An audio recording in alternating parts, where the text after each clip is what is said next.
Just a quick public service announcement for the removed vehicles that are back this week and which ones I think that you should be sticking your money into. The information, of course, is on the Reddit page, which is linked below. I will just mention that the Wagner is on the podium this week, and that is a supercar that is well worth pulling the internet cable many times for, the Aston Martin Valkyrie, of course. The first of our removed cars is the prize ride vehicle, which is the Comet SR, based on the Porsche 997 GT2 RS.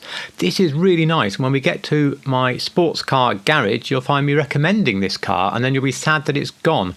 Well worth winning 3 tuner races in a row this week for that, and to win them, just get a really good car like the Calico GTF or the Subaru, whose name eludes me, one of the tuner cars, and brake properly for every corner and take racing lines. That's literally all you have to do.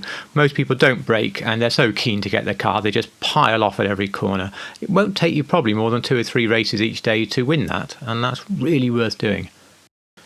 Moving on down the page, we have 3 test ride vehicles that you can buy straight from the car meet. The first is the XA21, the Jaguar CX-75. I could go on for ages about how good this car is. You just need to buy it. It's the most wonderful to drive supercar, and of course it is based on a real car that never quite made production and also featured in the Bond movie Spectre. Please do get one of those. Then we move on to the Infernus and the Vaca, the Murcielago and the Gallardo, Lamborghinis of course. They were featured in my garage deep dive, I think was it number 1 with the Lamborghinis, and so I'll tell you more about it in that video. I'll try to remember to link it below. 2 more removed cars in the luxury auto showroom. First is the Tigon. I think this car is wonderful. Watch the deep dive for more, but it's the sound, the looks. It's a real car, the De Tomaso P72. I so highly recommend picking that up for your supercar collection if you can. And the Stafford is really slow. You can paint it up with a psychedelic hand-painted livery if you really want to. I think it's very much for a collection. It's a Rolls-Royce Silver Cloud, I believe.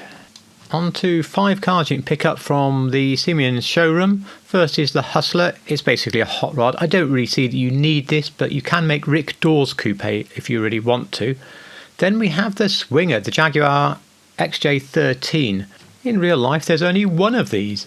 A really classic race car, classic Jaguar.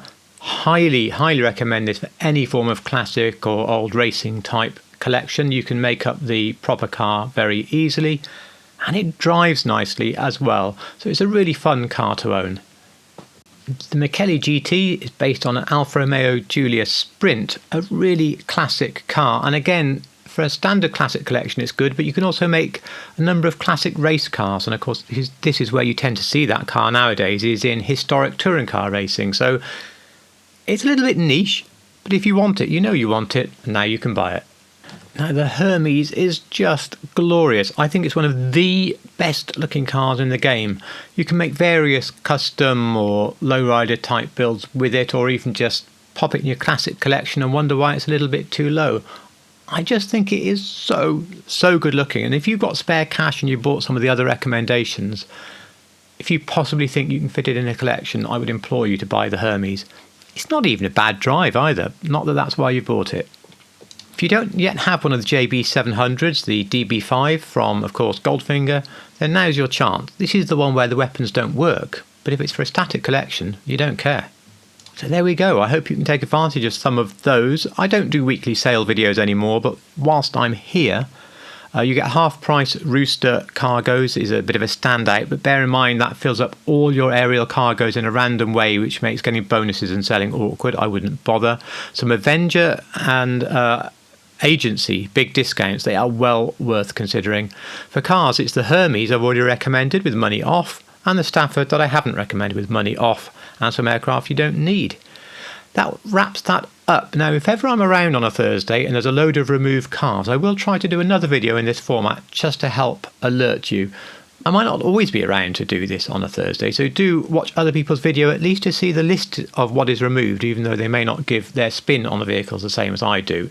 Better that than to miss them. I'm not going to go on at all about the fury of missing them. That's in another video. You can watch my rant below if you want to do that.